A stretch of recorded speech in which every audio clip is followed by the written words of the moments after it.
I do like this stand. It has been very sturdy. I don't have it clamped down by much, as you can see.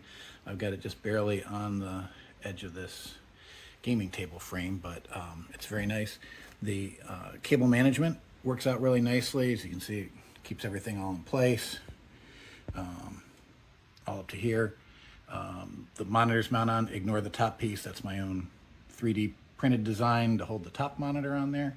Made it a 3 monitor. But the everything tightened up very nicely. The adjustments here were very good for adjusting the height to the bottom one. All in all, very nice 2 monitor setup. Works out great.